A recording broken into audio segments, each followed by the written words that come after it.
নমস্কার, মায়ের রান্নাঘরে সবাইকে স্বাগত। আজকে আমি একটু চাপড়া চিংড়ি দিয়ে ধনিয়া চিংড়ি করছি। ধনিয়া চিংড়িগুলো প্রথমে ভালো করে ভেজে নিলাম কড়াইয়ে তেল দিয়ে। এরপরে চিংড়িগুলো একটা পাত্রে তুলে রেখে দেব। চিংড়িগুলো পাত্রে তুলে রেখে দিয়ে এরপরে কড়াইটা পরিষ্কার করে আবার বসালাম এবং গরম হতে দিলাম। এবারে আমি যে জিনিসগুলো নিয়ে নেব সেটা হচ্ছে একটু পেঁয়াজ, তেল গরম হতে দিয়েছি,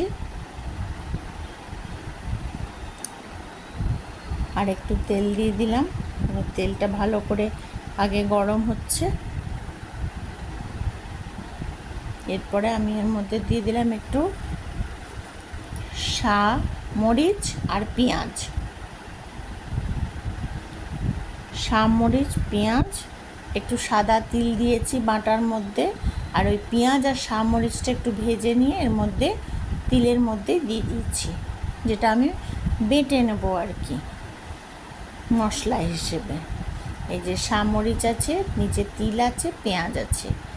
এরপরে আমি পেঁয়াজগুলো তুলে নেওয়ার পরে এর মধ্যে আবার একটু তেল দিয়ে দিলাম, তেলটা গরম হতে দিলাম। দিয়ে এবারে ওর মধ্যে বেটে নেব আমি ধনে পাতা, একটু বেশি করে ধনে পাতা নিয়েছি, আর একটু কাঁচা লঙ্কা।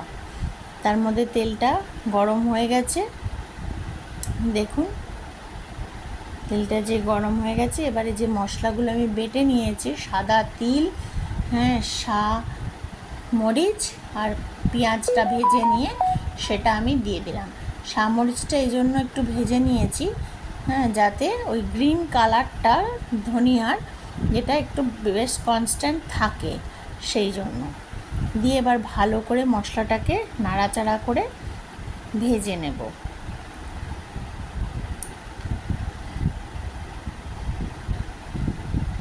মশলাটা বেশ ভালো করে ভাজা ভাজা হচ্ছে। এবারে আন্দাজ মতো নুন দিয়ে দিলাম, স্বাদ মতো।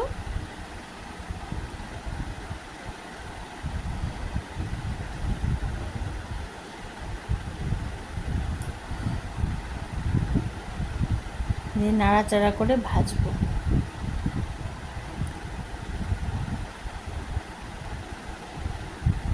একটু সাবস্ক্রাইব করবেন ভালো লাগলে। এবার এই যে ধনিয়া পাতা আর লঙ্কা বেটেছিলাম সেটা এবার মশলার মধ্যে দিয়ে দিলাম।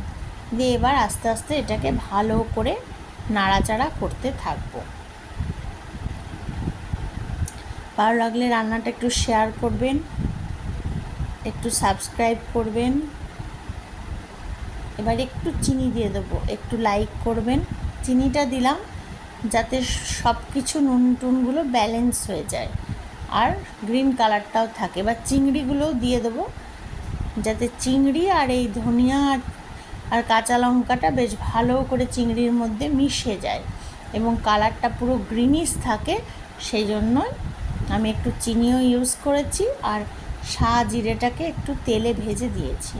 এবারে বেশ নাড়াচাড়া করে করে করে করে একদম ড্রাই করে, শুকনো করে একটু জল দেবো। জলটা এই কারণে দেওয়া, চিংড়িগুলো একটু যদি সেদ্ধ না হয়, চিংড়িগুলো দেখে মনে হবে ভাজা হয়েছে, যদি একটু ভালো করে সেদ্ধ না হয় তাহলে পেটে ব্যথা করতে পারে। কোনো বাচ্চা ছেলেরা তো যদি খায় তাহলে পেট ব্যথা করতে পারে। সেজন্য একটু ভালো করে সিদ্ধ করে নিয়েছি, দিয়ে আবার ড্রাই করে নিয়েছি চিংড়িটাকে, জলটাকে মেরে মেরে। ব্যাস, এবার রান্নাটা মোটামুটি রেডি হয়ে গেছে। একটু তিল আর ধনেপাতা ছড়িয়ে দিয়েছি ওপর থেকে, দেখুন খুব সুন্দর গরম ভাতে পুরো জমে যাবে। থ্যাংক ইউ, সবাই ট্রাই করবেন। ধন্যবাদ।